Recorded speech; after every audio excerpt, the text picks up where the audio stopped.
Dans les archives poussiéreuses de l'évêché de Reims, un document daté de 1847 révèle une vérité qui aurait dû rester enterrée à jamais. La baronesse Élisabeth de Montclerc n'est pas morte de maladie comme l'affirment les registres officiels. Elle a été retrouvée dans les ruines du couvent de Sainte-Adèle, les mains liées par des cordes bénites, le visage tourné vers un crucifix brisé, dans une position qui suggère qu'elle a choisi sa propre fin ou qu'on l'y a aidée. Avant de continuer cette histoire troublante qui va révéler l'un des secrets les plus sombres de l'aristocratie française, abonnez-vous à notre chaîne et dites-nous en commentaire de quelle ville vous nous écoutez ce soir. Votre présence nous accompagne dans ces récits oubliés par l'histoire officielle. L'hiver de 1847 s'abat sur la région champenoise, avec une rigueur inhabituelle qui semble annoncer des bouleversements plus profonds que le simple changement de saison. Les vignobles de la vallée de la Marne disparaissent sous un manteau de neige qui persiste depuis décembre, transformant le paysage en un tableau figé d'une beauté mortelle. Les routes deviennent impraticables, isolant les domaines aristocratiques dans un silence pesant qui amplifie tous les non-dits. Dans ce décor hivernal, le château de Montclerc dresse ses tours sombres contre un ciel plombé, témoignage silencieux d'une splendeur qui s'effrite jour après jour, comme les pierres de ses façades rongées par les intempéries et l'abandon. Les fenêtres du deuxième étage, autrefois illuminées par les fêtes somptueuses qui faisaient la renommée de la famille, demeurent désormais closes, leurs volets battant au vent comme des paupières fatiguées.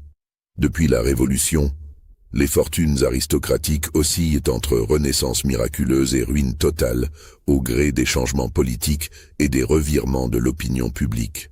La monarchie de Juillet a redonné espoir à certaines lignées habiles à naviguer dans les eaux troubles de la politique. Mais pour d'autres, le retour au faste d'antan demeure une chimère douloureuse qui les consume lentement. La famille de Montclerc appartient à cette seconde catégorie, prisonnière d'un passé glorieux qui contraste cruellement avec une réalité financière catastrophique. Les créanciers se pressent désormais aux portes du château comme des corbeaux attendant la charogne.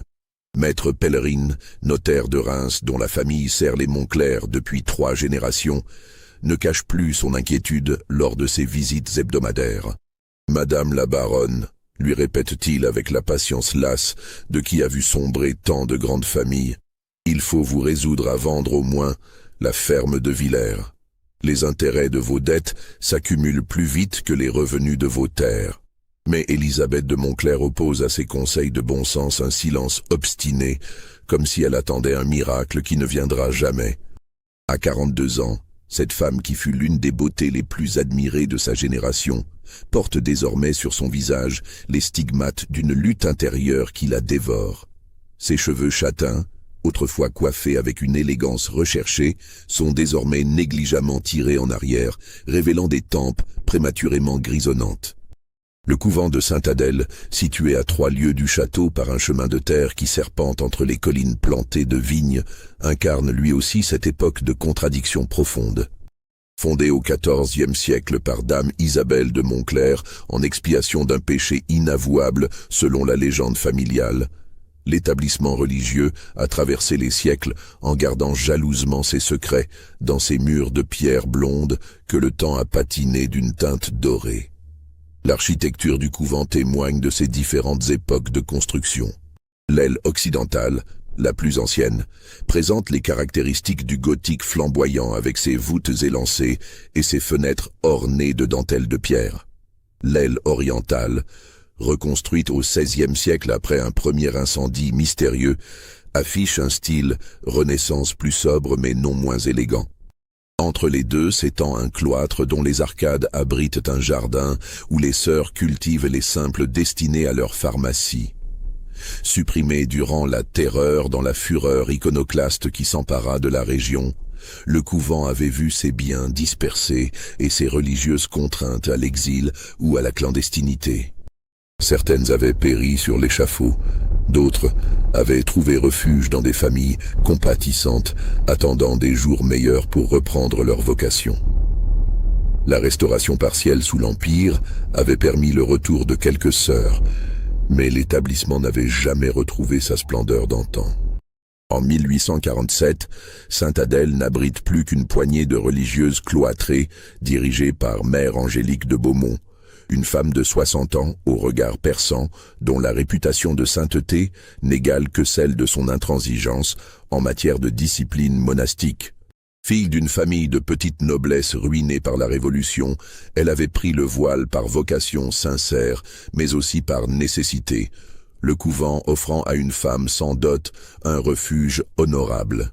Sous sa direction, la communauté observe une règle d'une sévérité qui rappelle les temps héroïques de la chrétienté médiévale.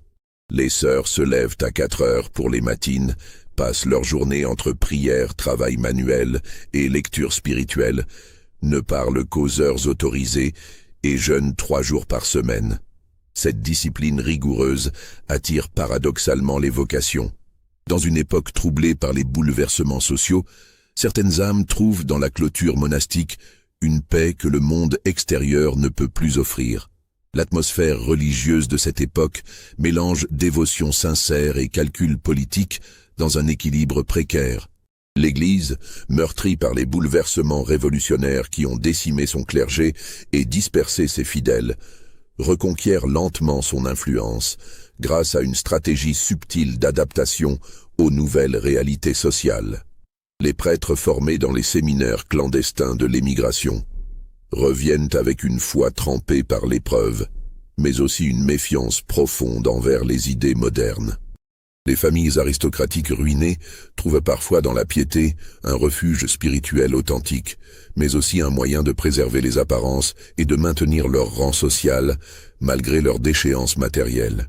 Les couvents deviennent des havres pour les femmes que les circonstances ont brisées, veuves sans ressources, filles sans dot, épouses délaissées, mais ils sont également des prisons dorées où l'on cache les scandales et où l'on fait disparaître les témoins gênants.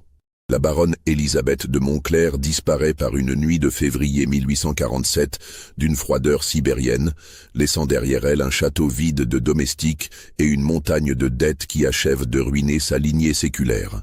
Cette disparition soudaine surprend d'autant plus qu'elle survient au moment où la baronne semblait avoir trouvé une solution à ses difficultés financières, du moins selon les rumeurs qui circulaient dans les salons de Reims.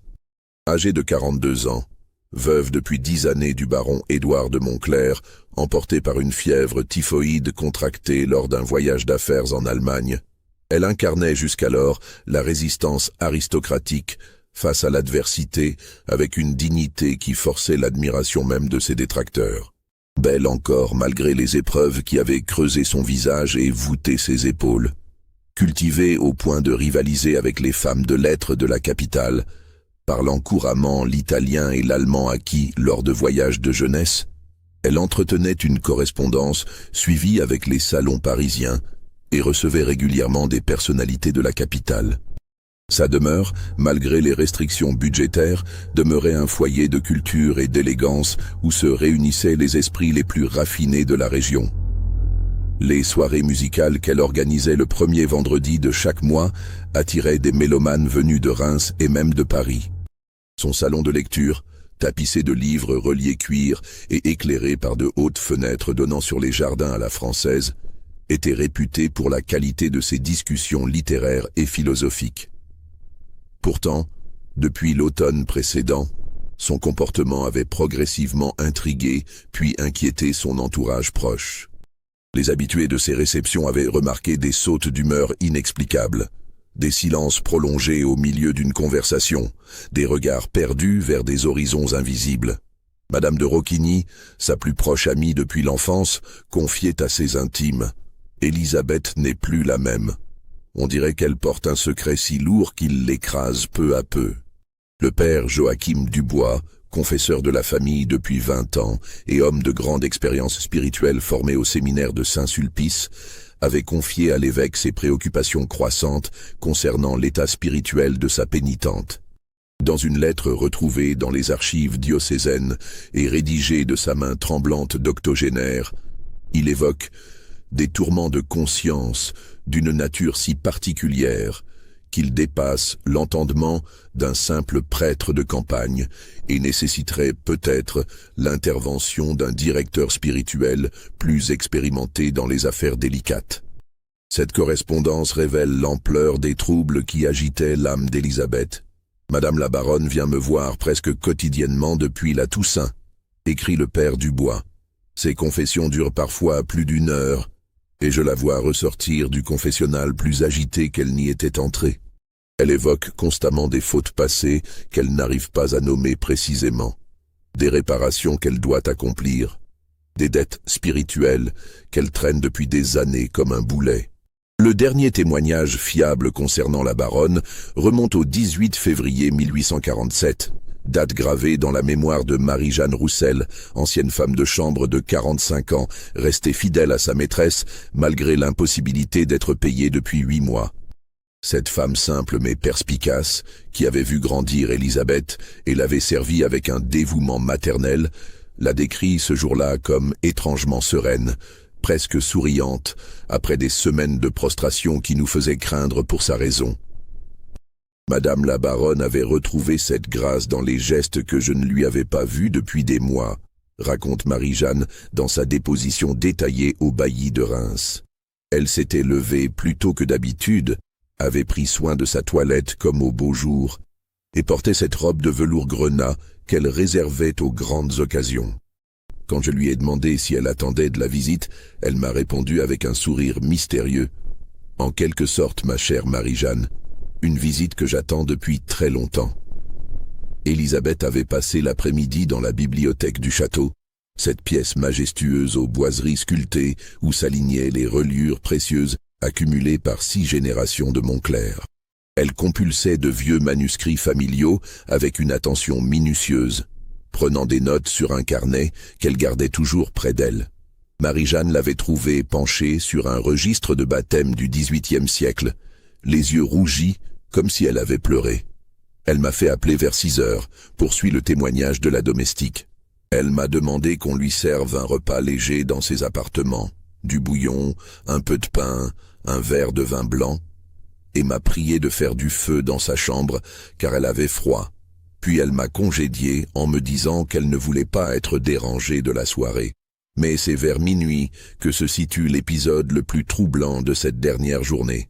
Marie-Jeanne, qui souffrait d'insomnie et avait pris l'habitude de veiller tard en reprisant le linge, entendait pas dans l'escalier principal, puis le grincement de la grande porte d'entrée. Intriguée, elle se poste à sa fenêtre qui donne sur la cour d'honneur et voit Élisabeth sortir du château, vêtue d'une longue cape noire et portant un petit sac de voyage. « Madame la baronne m'a vue à ma fenêtre », relate Marie-Jeanne. Elle s'est arrêtée, a levé les yeux vers moi et m'a fait signe d'approcher. Quand je suis descendu, elle m'a remis cette bourse en me recommandant de quitter le château dès le lendemain et de rejoindre ma sœur à Épernay. « Vous avez été une fidèle servante, Marie-Jeanne », m'a-t-elle dit.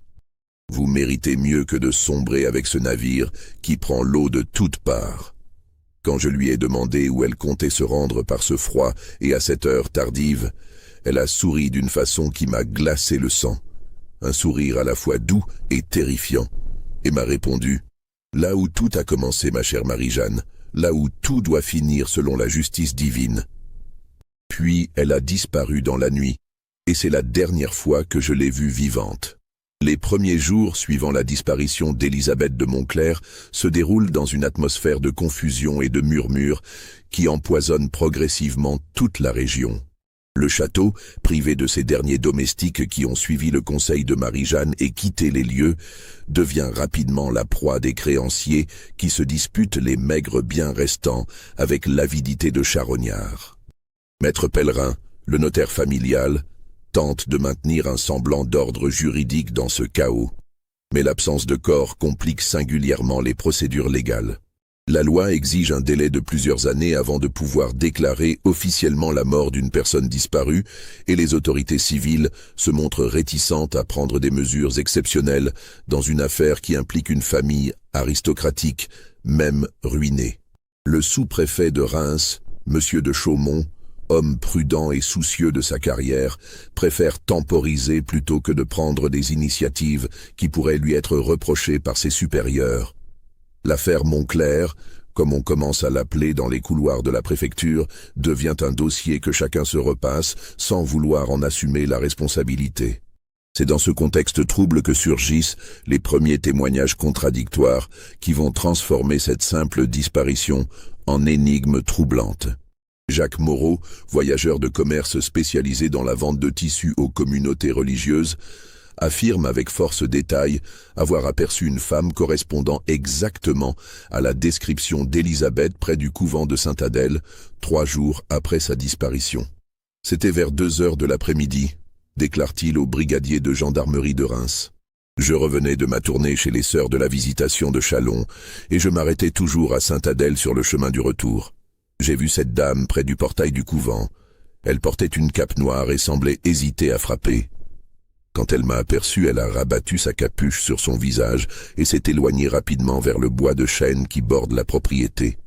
Ce témoignage semble d'autant plus crédible que Jacques Moreau connaissait Élisabeth de vue pour l'avoir croisée plusieurs fois lors de ses visites commerciales au château. Mais quand les gendarmes interrogent Mère Angélique de Beaumont, la supérieure dément formellement et avec une froideur glaciale avoir reçu la visite de la baronne ou de toute autre personne étrangère à la communauté durant cette période. Nous observons la clôture stricte, déclare-t-elle d'une voix blanche. Aucune femme du monde n'a franchi notre seuil depuis la Chandeleur. Nos journées se déroulent selon un rythme immuable de prière et de travail qui ne laisse place à aucune fantaisie mondaine. Si cette personne prétend avoir vu Madame de Moncler près de notre couvent, elle se trompe ou ment délibérément. Les sœurs interrogées séparément semblent partager cette version avec une unanimité troublante qui surprend les enquêteurs. Sœur Marie-Thérèse de l'Immaculée Conception, la portière chargée de l'accueil des visiteurs, déclare n'avoir ouvert la porte à personne d'autre qu'au père Dubois, venu célébrer la messe quotidienne, et au facteur qui apporte le courrier. Sœur Bernadette du Sacré-Cœur, responsable du poulailler et des jardins, affirme qu'aucun étranger n'a été aperçu dans les parages de la clôture.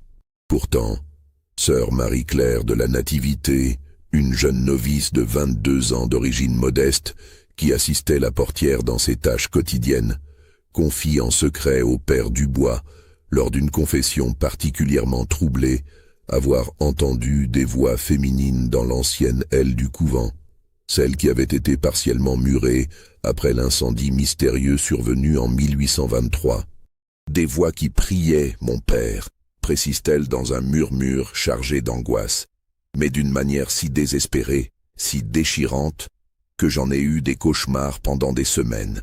On aurait dit des lamentations venues de l'enfer, plutôt que des prières montant vers le ciel.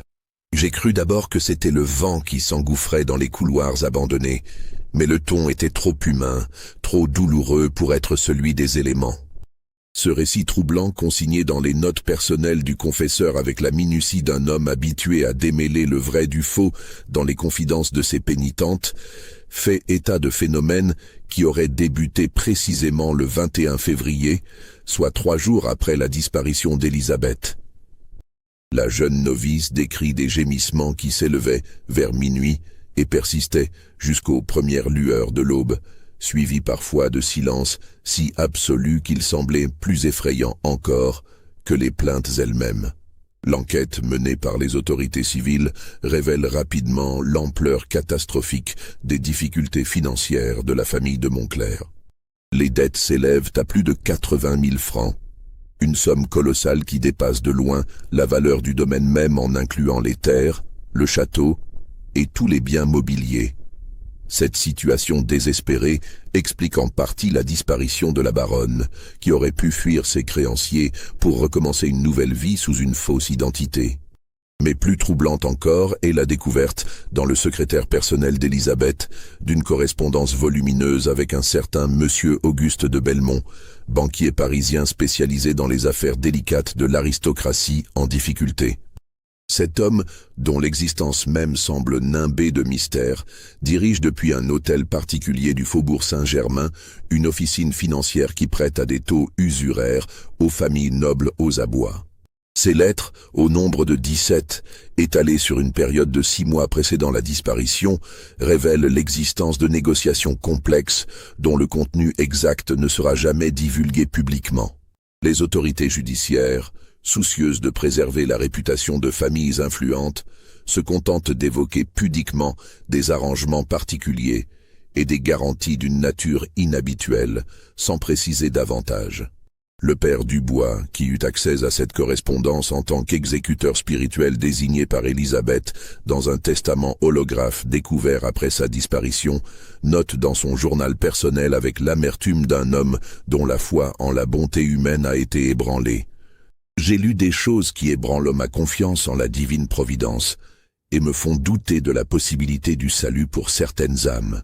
Comment une femme si noble, si pieuse en apparence, a-t-elle pu consentir à de telles extrémités? Quels démons l'ont poussée à hypothéquer non seulement ses biens terrestres, mais peut-être aussi le salut éternel de son âme?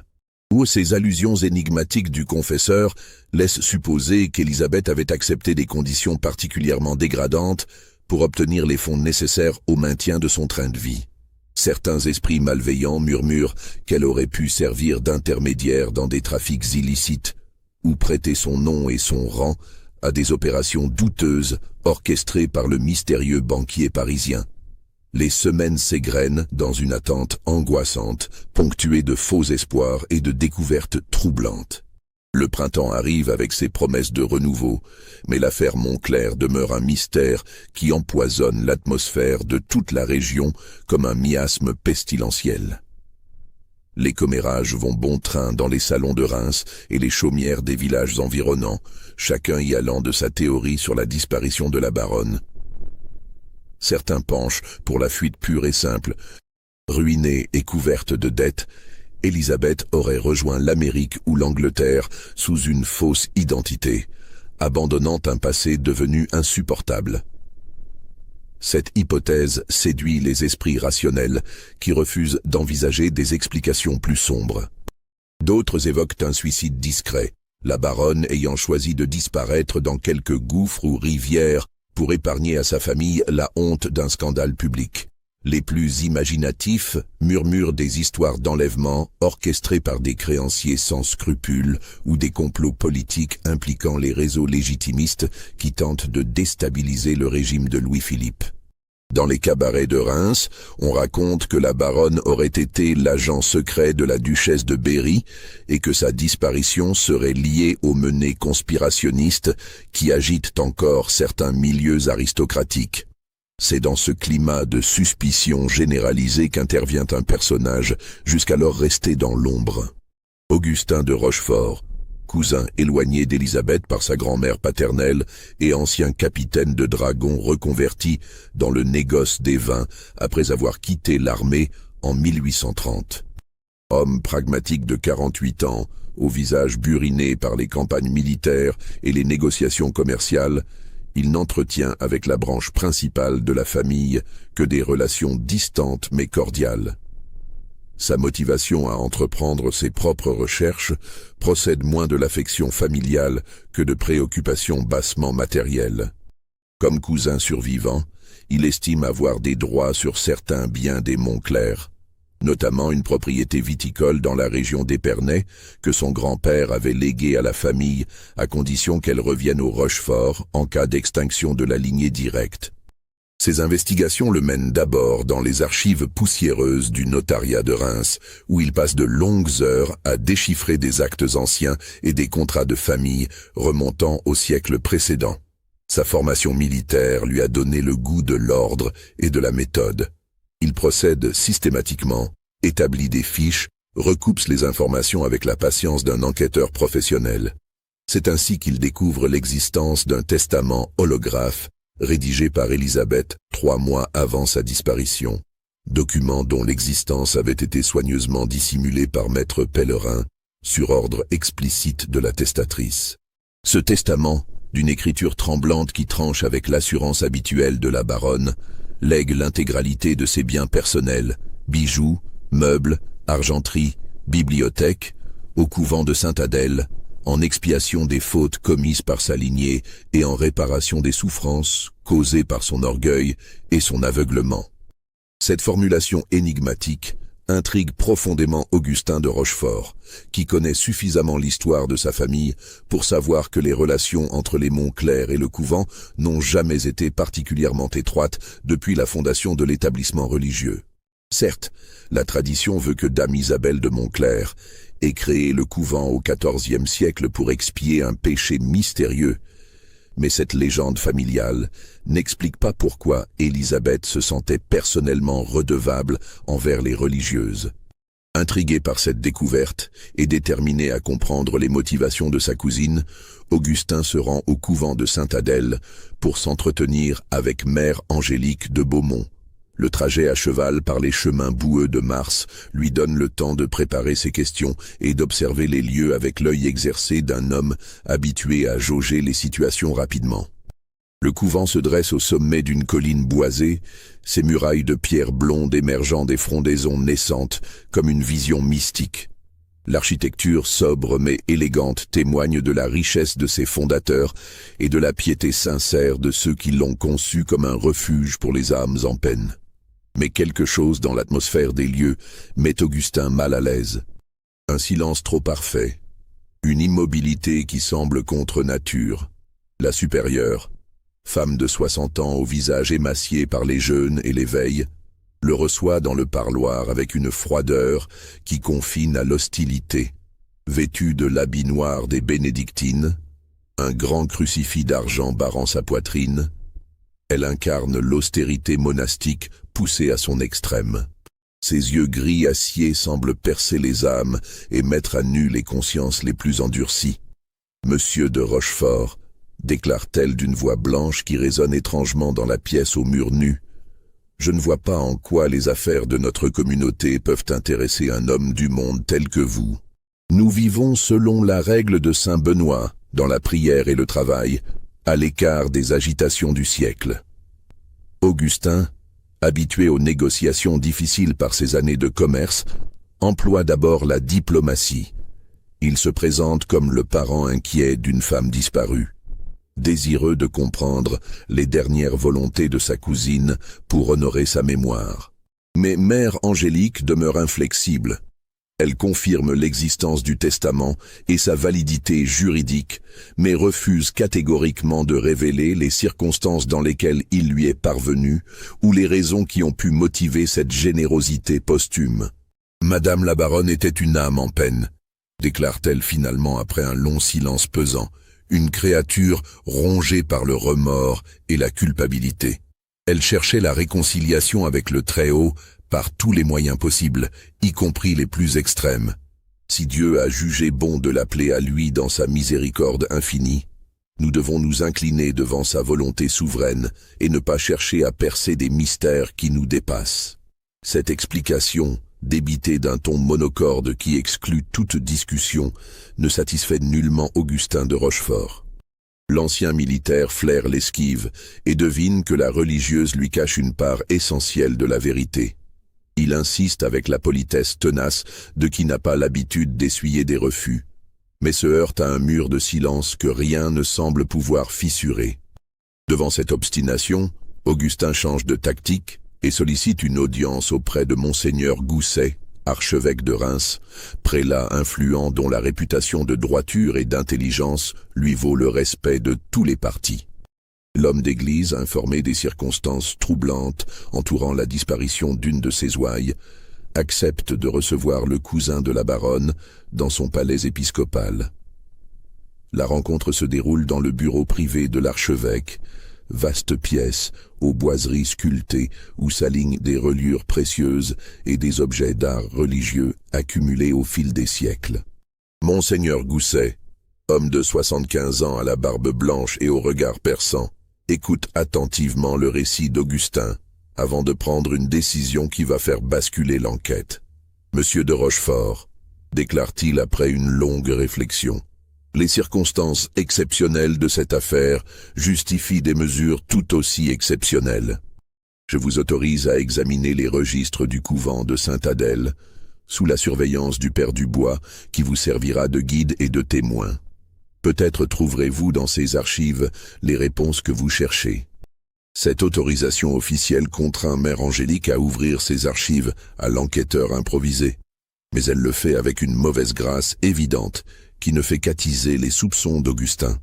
Accompagné du père Dubois, vieillard tremblant mais à l'esprit encore alerte, il passe 3 journées entières à compulser les registres poussiéreux entreposés dans une cellule voûtée qui sert de scriptorium. C'est en examinant ces documents jaunis par le temps qu'Augustin fait une découverte qui va bouleverser sa compréhension de l'affaire. Le nom d'Élisabeth de Montcler apparaît dans les archives du couvent. Non pas comme bienfaitrice récente, mais comme pensionnaire temporaire, en 1823, l'année même de l'incendie mystérieux qui avait ravagé l'aile orientale de l'établissement. « Regardez cette inscription », murmure-t-il au père Dubois en pointant du doigt une ligne écrite à l'encre pâlie. Madame Élisabeth de Clermont, entrée le 15 mars 1823, sortie le... La date a été effacée, mais on peut encore deviner le 8 septembre, soit près de 6 mois de séjour. Le vieux prêtre chausse ses besicles et examine attentivement le registre. Son visage se décompose progressivement, tandis qu'il prend conscience des implications de cette découverte. En 1823, Élisabeth de Montcler était déjà mariée depuis 3 ans et mère d'un enfant de 2 ans. Que faisait-elle dans un couvent sous un faux nom? Et pourquoi cette information avait-elle été si soigneusement dissimulée? Mon Dieu, murmure le père Dubois d'une voix brisée. Je commence à comprendre pourquoi ces confessions des derniers mois étaient si troublantes. Elle portait ce secret depuis 24 ans et il l'a finalement détruite. Les 2 hommes poursuivent leurs recherches avec une attention redoublée et d'autres éléments troublants émergent progressivement des archives. Les comptes du couvent pour l'année 1823 mentionnent des frais exceptionnels pour soins médicaux, s'élevant à la somme considérable de 300 francs, ainsi que les honoraires d'une sage-femme, Madame Joséphine Berthelot, réputée dans toute la région pour sa discrétion dans les affaires délicates touchant les familles de la haute société. Plus révélateur encore, le registre des messes fait état de plusieurs services funèbres célébrés durant l'été 1823 pour une âme innocente rappelée prématurément à Dieu, formulation euphémique qui désigne traditionnellement les enfants morts-nés ou décédés en bas âge. Ces mentions coïncident exactement avec la période du séjour d'Élisabeth au couvent et se terminent brutalement le 8 septembre, date de l'incendie qui détruisit partiellement l'aile orientale du bâtiment. Nous tenons là le cœur du mystère, déclare Augustin à mi-voix. Élisabeth était venue accoucher en secret au couvent, l'enfant est mort, et l'incendie a servi à effacer toutes les traces de cette tragédie. Le père Dubois, bouleversé par ces révélations qui éclairent d'un jour nouveau la personnalité torturée de sa pénitente, acquiesce silencieusement. Tout s'explique désormais. Les crises de conscience des derniers mois, les allusions à des fautes inavouables, l'obsession de la réparation et de l'expiation qui avait fini par consumer l'âme d'Élisabeth. Déterminé à reconstituer entièrement cette tragédie familiale, Augustin entreprend de retrouver la trace de Madame Berthelot, la sage-femme qui avait assisté Élisabeth lors de cet accouchement clandestin. Ses recherches le mènent d'abord chez les apothicaires de Reims, puis dans les registres de l'état civil, avant qu'un ancien domestique du château ne lui apprenne que la vieille femme s'est retirée dans un petit logement d'Épernay, vivant chichement de ses économies et de la charité de sa fille. Cette révélation ouvre une brèche béante dans la version officielle des événements et transforme une simple disparition en tragédie familiale d'une ampleur insoupçonnée. En 1823, Élisabeth de Montcler était déjà mariée depuis 3 ans au baron Édouard et mère d'un petit garçon de 2 ans. L'héritier légitime qui devait perpétuer la lignée. Que faisait-elle dans un couvent sous une fausse identité? Et surtout, de qui était cet enfant dont la mort avait nécessité tant de précautions et de dissimulation? Si cette découverte troublante vous a donné des frissons d'angoisse, n'hésitez pas à liker cette vidéo et dites-nous en commentaire ce que vous pensez qu'Élisabeth cachait vraiment dans son passé. Quelle faute terrible avait-elle commise pour mériter un tel châtiment? Les recherches d'Augustin de Rochefort dans les archives paroissiales de la région révèlent progressivement une vérité plus sombre et plus complexe qu'il ne l'avait imaginé. En recoupant les dates et les témoignages, il reconstitue peu à peu les circonstances qui avaient conduit Élisabeth au couvent en ce printemps de 1823. À cette époque, le baron Édouard de Montclerc avait entrepris un voyage d'affaires de plusieurs mois en Allemagne pour tenter de sauver les finances familiales déjà compromises par de mauvais investissements. Son absence, qui devait durer de février à octobre 1823, avait laissé sa jeune épouse seule au château avec leur fils et une domesticité réduite au strict minimum pour économiser les gages. Durant cette période d'isolement, Élisabeth avait officiellement séjourné chez une tante paternelle à Paris, Madame de Beaulieu, veuve fortunée qui tenait salon dans le faubourg Saint-Germain. Cette version, soigneusement orchestrée et confirmée par de fausses lettres conservées dans les archives familiales, avait permis de justifier une absence de 6 mois sans éveiller les soupçons de l'entourage proche. Mais les registres du couvent prouvent de manière irréfutable qu'Élisabeth se trouvait en réalité à Sainte-Adèle, inscrite sous le nom de Madame de Clermont, veuve en retraite spirituelle. Cette fausse identité, soigneusement construite avec la complicité de Mère Angélique, lui permettait de séjourner dans l'établissement religieux sans compromettre sa réputation ni celle de sa famille.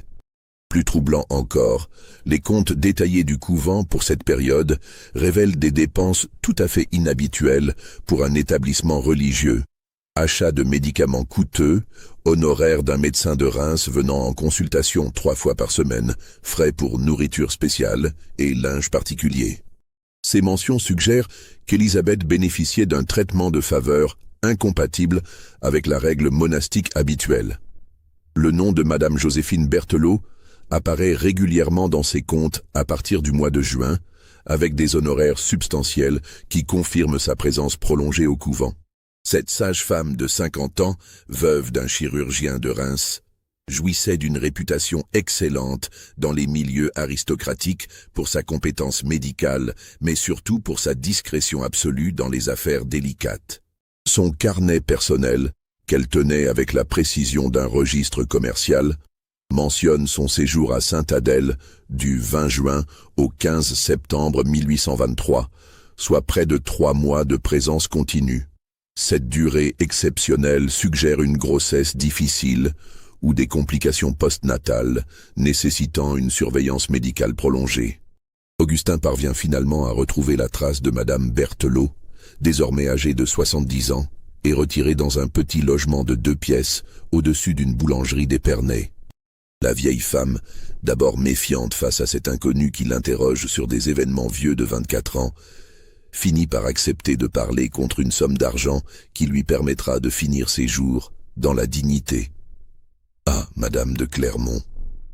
soupire-t-elle en s'installant péniblement dans son fauteuil près de la fenêtre. « Je savais bien qu'un jour ou l'autre, quelqu'un viendrait me poser des questions sur cette affaire. J'ai gardé le secret pendant toutes ces années, mais à mon âge, les morts n'ont plus le même poids que les vivants. » Son récit, consigné avec soin dans les notes personnelles d'Augustin, révèle une tragédie familiale d'une ampleur et d'une noirceur insoupçonnées. En 1823, Élisabeth de Montclerc était effectivement enceinte d'un enfant qui n'était pas de son mari, parti en voyage depuis plusieurs mois.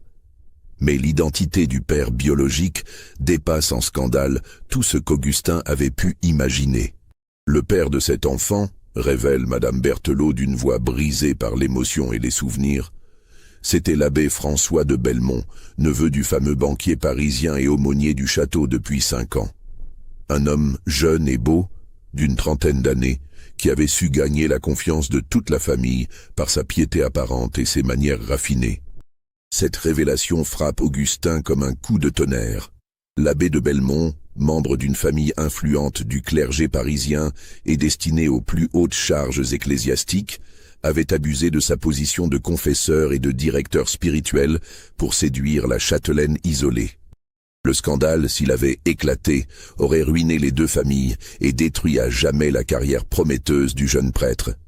Pour éviter le déshonneur qui aurait éclaboussé tant de monde, poursuit Madame Berthelot, Un accord secret avait été conclu entre Mère Angélique, l'abbé de Belmont et Madame la baronne. L'enfant naîtrait discrètement au couvent, serait déclaré mort-né, et Élisabeth reprendrait sa vie d'épouse et de mère comme si rien ne s'était passé. Mais ce plan soigneusement orchestré avait été contrarié par la providence ou la malédiction divine, selon la perspective que l'on adopte.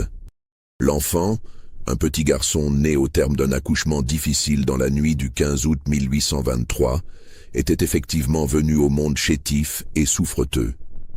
Ses poumons fragiles et sa constitution délicate avaient inquiété dès les premiers jours Madame Berthelot, qui avait tenté en vain de le sauver par tous les moyens de l'art médical de l'époque. Le pauvre petit a lutté pendant 3 semaines, raconte la sage-femme les larmes aux yeux. Il avait du mal à respirer, ne prenait pas le sein, maigrissait de jour en jour malgré tous nos soins. Madame la baronne ne voulait pas qu'on l'emmène, elle voulait le garder près d'elle encore quelques jours, espérant toujours un miracle qui ne venait pas. L'agonie de l'enfant avait été un calvaire pour sa mère, qui oscillait entre l'espoir fou d'une guérison et le désespoir de voir dépérir cette créature née de l'amour et du péché. Elle passait ses journées et ses nuits au chevet du berceau, priant avec une ferveur qui touchait même les religieuses les plus endurcies, refusant de s'alimenter ou de se reposer. Elle était devenue comme folle de douleur, se souvient Madame Berthelot. Elle parlait à l'enfant mourant comme s'il pouvait la comprendre, lui demandait pardon pour l'avoir condamné à cette existence misérable, lui promettait qu'il se retrouverait dans l'autre monde où il n'y aurait plus ni péché ni souffrance. La mort de l'enfant, survenue dans la nuit du 6 septembre 1823, avait plongé Élisabeth dans un état de prostration totale qui inquiétait gravement son entourage. Elle refusait qu'on emporte le petit corps et s'était barricadée avec lui dans sa cellule, tenant des discours incohérents sur la justice divine et la nécessité d'expier leurs fautes communes. C'est alors que Mère Angélique, femme pragmatique malgré sa piété sincère, avait pris une décision terrible qui allait hanter le couvent pendant des décennies. Plutôt que de risquer un scandale qui aurait éclaboussé l'établissement religieux et ses puissants protecteurs, elle avait choisi de faire disparaître définitivement toute trace de cette tragédie par le moyen le plus radical qui soit. L'incendie de 1823 n'était donc pas le fruit du hasard, ni d'une négligence quelconque, mais l'épilogue dramatique d'une conspiration soigneusement orchestrée par des personnes prêtes à tout pour préserver leurs secrets. Selon le témoignage accablant de Madame Berthelot, l'enfant d'Élisabeth était effectivement mort dans sa chambre du couvent la nuit du 6 septembre, emporté par une fièvre que ses poumons fragiles n'avaient pu supporter malgré 3 semaines de lutte acharnée. Folle de douleur et de culpabilité, la jeune mère avait refusé qu'on emporte le petit corps et s'était enfermée avec lui dans ses appartements de l'aile orientale. Elle tenait des discours délirants sur la nécessité de mourir avec son enfant pour expier ensemble leurs péchés, repoussant violemment tous ceux qui tentaient de l'approcher ou de la raisonner. Madame la baronne était comme possédée par tous les démons de l'enfer, rapporte Madame Berthelot d'une voix tremblante. Elle serrait le petit corps contre elle en répétant qu'ils étaient maudits tous les deux, que Dieu les avait condamnés pour leurs péchés, qu'elle ne méritait pas de vivre après avoir donné naissance à un enfant du déshonneur. Face à cette situation désespérée qui menaçait de dégénérer en scandale public, Mère Angélique avait convoqué une réunion secrète avec l'abbé de Belmont et 2 autres complices, le docteur Martineau, médecin personnel de la famille, et maître du Moulin, notaire discret spécialisé dans les affaires délicates de l'aristocratie. Ensemble, ils avaient échafaudé un plan diabolique pour effacer définitivement toute trace de cette tragédie. L'incendie qui ravagerait l'aile orientale du couvent serait présenté comme un accident domestique, une chandelle renversée dans une cellule inoccupée, et permettrait de faire disparaître simultanément le corps de l'enfant et tous les témoignages matériels de son passage sur Terre. Mère Angélique m'a expliqué son plan la veille de l'incendie, révèle Madame Berthelot. Elle allait droguer Madame la baronne avec du laudanum pour l'endormir profondément, puis mettre le feu à l'aile orientale en plaçant le corps de l'enfant dans les flammes. Quand on découvrirait l'incendie, on évacuerait Élisabeth inconsciente en expliquant qu'elle avait été intoxiquée par les fumées. Ce plan macabre avait été exécuté avec une précision chirurgicale dans la nuit du 8 septembre 1823. Vers minuit, Mère Angélique s'était introduite dans la cellule d'Élisabeth avec un verre de lait additionné d'une forte dose de laudanum. La malheureuse, épuisée par 3 semaines de veille et de jeûne, avait sombré rapidement dans un sommeil artificiel. La supérieure avait alors pris le corps de l'enfant mort et l'avait transporté dans une cellule vide de l'aile orientale, où l'abbé de Belmont l'attendait avec des fagots et de l'huile d'olive. Ensemble, ils avaient allumé un brasier qui s'était rapidement propagé aux boiseries sèches et aux manuscrits entreposés dans cette partie du bâtiment.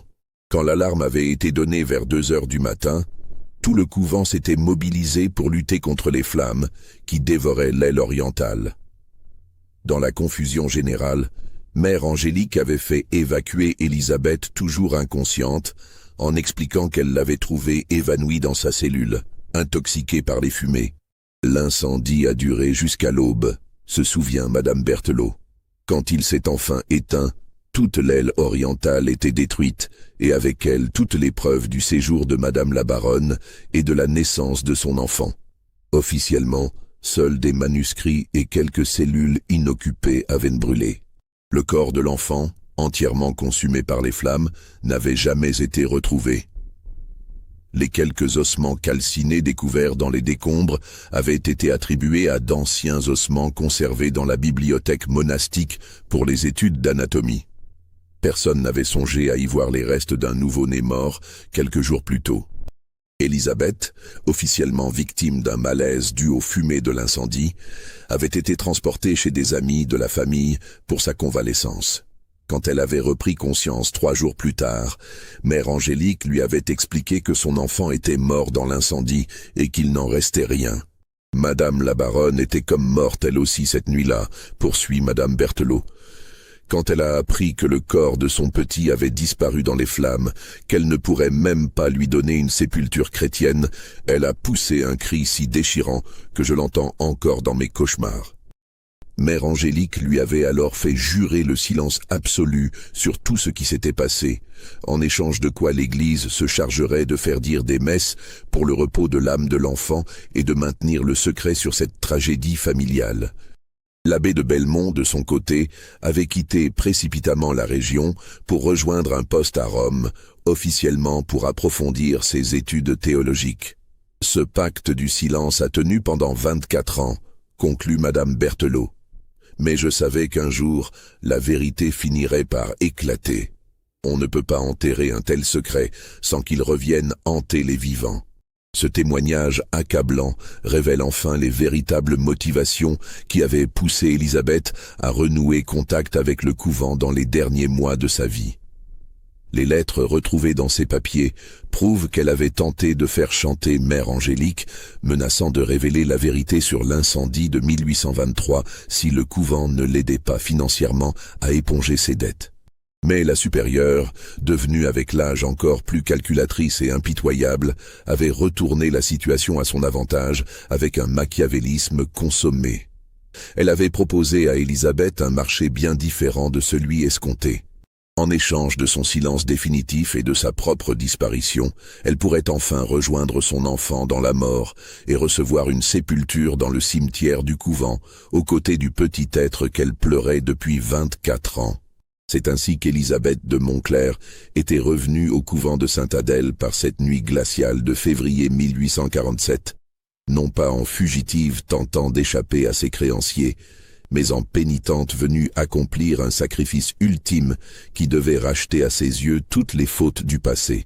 Mère Angélique l'avait accueillie dans l'ancienne aile détruite, celle qui n'existait plus officiellement depuis l'incendie de 1823, mais dont les ruines servaient encore d'abri aux vagabonds et aux âmes perdues.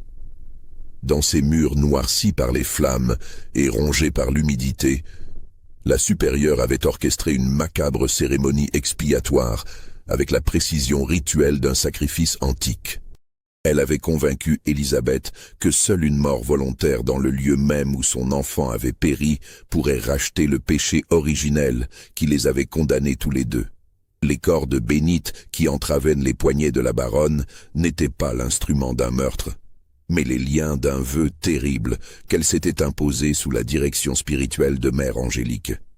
Mourir de froid et de faim dans les ruines du couvent, en expiation de l'adultère qui avait causé la naissance et la mort de son enfant illégitime. Madame la baronne était convaincue que cette mort volontaire lui ouvrirait les portes du purgatoire, explique Madame Berthelot. Mère Angélique lui avait promis qu'en mourant de cette façon, dans la souffrance et le repentir, elle pourrait enfin retrouver son petit dans l'au-delà et obtenir le pardon divin. Mère Angélique avait veillé Élisabeth durant ces dernières heures avec la sollicitude apparente d'une sainte femme assistant une mourante, récitant des prières pour les âmes en peine et s'assurant que sa pénitente ne changerait pas d'avis au dernier moment. Elle lui apportait quotidiennement un peu d'eau et de pain, juste assez pour prolonger l'agonie sans lui permettre de survivre. La baronne a mis 5 jours à mourir, révèle le témoignage secret de sœur Marie-Claire, la jeune novice qui avait entendu les gémissements nocturnes. 5 jours et 5 nuits pendant lesquelles elle priait sans cesse, demandant pardon à Dieu et à son enfant mort. Vers la fin, elle délirait et croyait voir le petit qui lui tendait les bras. Quand Élisabeth avait enfin rendu son dernier souffle dans la matinée du 26 février 1847, Mère Angélique avait fait creuser discrètement une fosse dans le petit cimetière du couvent, près d'une tombe sans nom qui abritait depuis 24 ans quelques ossements calcinés récupérés dans les décombres de l'incendie. Tout ce qui restait de l'enfant, que personne n'avait jamais officiellement pleuré. Les registres officiels mentionnent simplement qu'Élisabeth de Montclair est décédée de maladie au couvent de Sainte-Adèle, où elle s'était retirée pour finir ses jours dans la prière et la pénitence. Seul Augustin de Rochefort, le père Dubois et Madame Berthelot connaissent la véritable vérité, mais ils ont choisi de l'emporter avec eux dans la tombe, plutôt que de ternir la mémoire des morts et de détruire la réputation du couvent. Le mystérieux banquier Auguste de Belmont, qui s'avère être le frère de l'ancien abbé François de Belmont, reconverti dans les affaires après son retour de Rome, fait effacer toute trace de sa correspondance avec Élisabeth. Les dettes de la baronne sont mystérieusement épongées par un bienfaiteur anonyme, permettant la vente honorable du château et des terres à une famille de négociants champenois. Le couvent de Sainte-Adèle ferme définitivement ses portes en 1871, officiellement par manque de vocation religieuse dans une société de plus en plus sécularisée.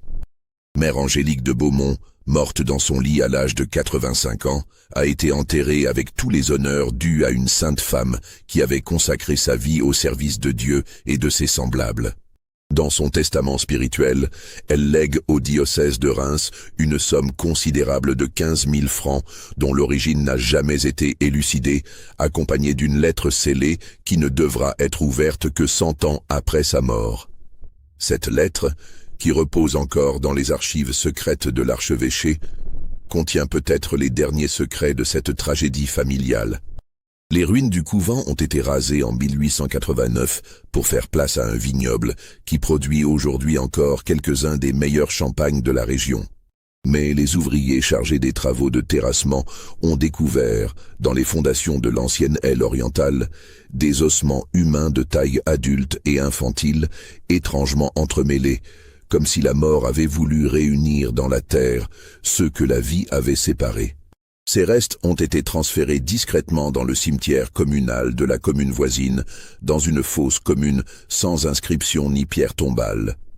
Le maire de l'époque, homme pragmatique et peu enclin aux superstitions, avait préféré éviter les questions embarrassantes en faisant disparaître ces témoins gênants d'un passé trop lourd de secrets. Pourtant, les années ont passé sans effacer complètement la mémoire de ces événements tragiques. Aujourd'hui encore, les vignerons de la région évitent de travailler seuls dans cette parcelle les soirs d'hiver, quand le vent du nord apporte avec lui des senteurs d'encens et de cierges éteints. Ils prétendent entendre parfois, portés par les bourrasques glaciales, des voix de femmes qui récitent des prières d'une tristesse infinie, ponctuées de sanglots qui semblent monter des profondeurs de la terre. Mais ce ne sont là que superstitions de gens simples, diront les sceptiques qui refusent de croire aux manifestations d'outre-tombe. Pourtant, dans les archives de l'évêché de Reims, un document officiel daté de 1892 mentionne une demande formelle adressée au Vatican pour faire exorciser un terrain où des phénomènes inexpliqués troublent les consciences pieuses et ébranlent la foi des fidèles les plus solides. Cette requête, signée de la main tremblante de Monseigneur Landrieux, successeur de Monseigneur Gousset, fait état de témoignages concordants recueillis auprès de personnes de bonne foi et de moralité irréprochable, qui attestent de manifestations troublantes sur l'ancienne propriété du couvent. Des lumières blanchâtres aperçues dans les vignes par les nuits sans lune, des plaintes enfantines portées par le vent d'automne, des parfums de roses fanées qui s'élèvent de la terre retournée. Plus inquiétante encore, plusieurs ouvriers agricoles ont rapporté avoir découvert, en labourant certaines parcelles, des objets inexplicables enfouis dans le sol. Fragments de tissu blanc qui se délitent au contact de l'air, morceaux de cire de cierge qui conservent encore leur odeur d'encens malgré les décennies passées sous terre, petites médailles religieuses noircies par le temps mais portant encore les traces d'inscriptions latines. Le plus troublant de ces témoignages émane du père Augustin Moreau, nouveau curé de la paroisse voisine, homme jeune et rationnel formé dans les meilleurs séminaires de France. Dans une lettre confidentielle à son évêque, il relate sa propre expérience lors d'une visite pastorale dans le vignoble en question. « Excellence », écrit-il, « je dois vous faire part d'un incident qui ébranle mes convictions les plus solidement établies.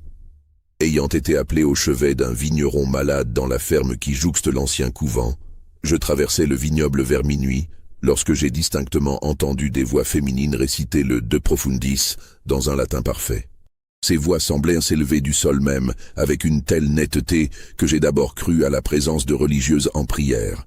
Le jeune prêtre avait cherché l'origine de ces voix dans toute la propriété, inspectant chaque bosquet et chaque bâtiment, mais n'avait trouvé âme qui vive. Plus troublant encore, les chants s'étaient tus dès qu'ils s'étaient approchés, pour reprendre quelques minutes plus tard à un endroit différent, comme si des présences invisibles jouaient avec lui un jeu macabre de cache-cache spirituel.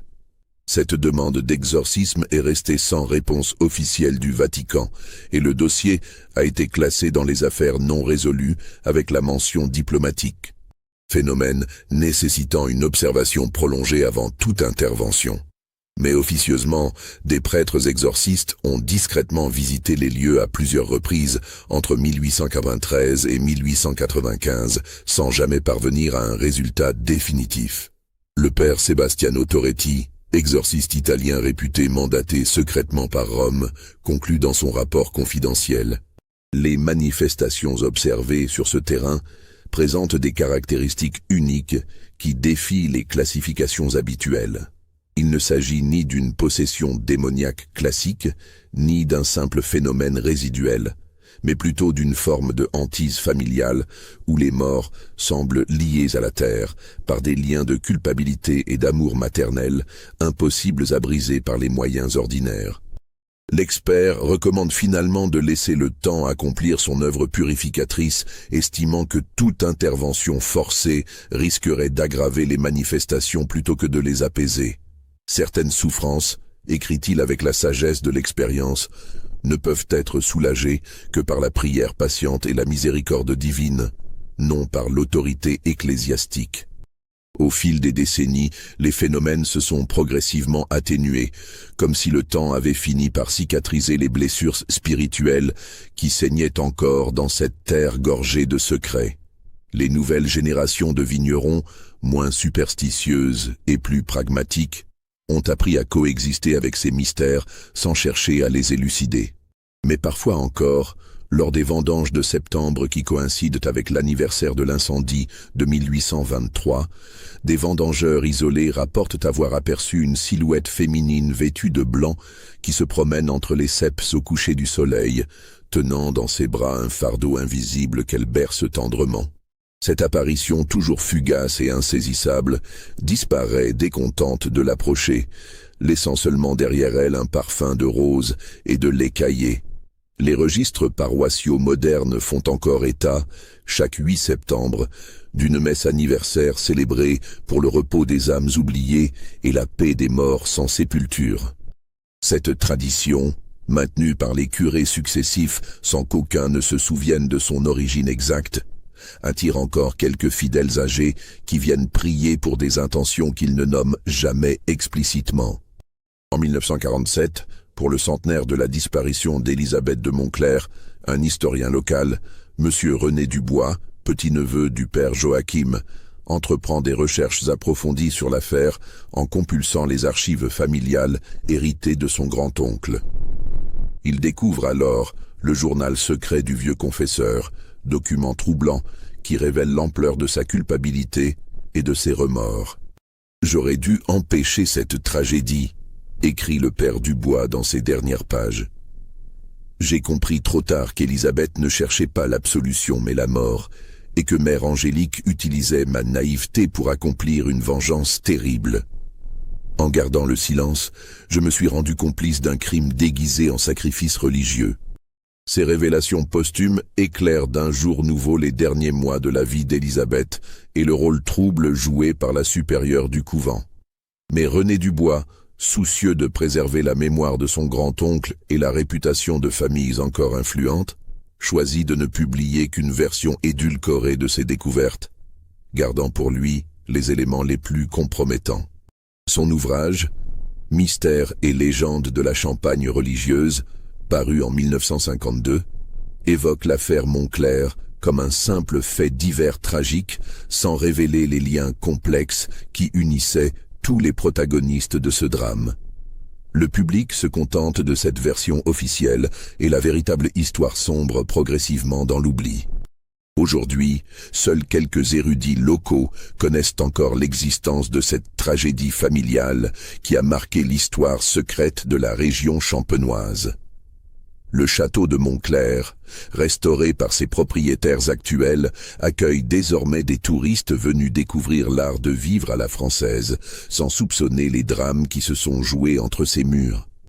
Le vignoble planté sur l'ancienne propriété du couvent produit un champagne réputé, commercialisé sous l'étiquette Cuvée Sainte-Adèle, en hommage à l'histoire religieuse du terroir. Les amateurs apprécient sa complexité aromatique particulière, cette pointe d'amertume qui persiste en bouche et qu'ils attribuent à la richesse minérale du sol calcaire. Ils ne savent pas que cette terre a été enrichie par d'autres substances que les seuls sédiments géologiques, et que le goût unique de ce champagne pourrait bien porter en lui la mémoire dissoute d'amours interdites et de secrets enterrés. Mais peut-être vaut-il mieux qu'ils l'ignorent, car certaines vérités sont trop lourdes à porter pour les consciences modernes.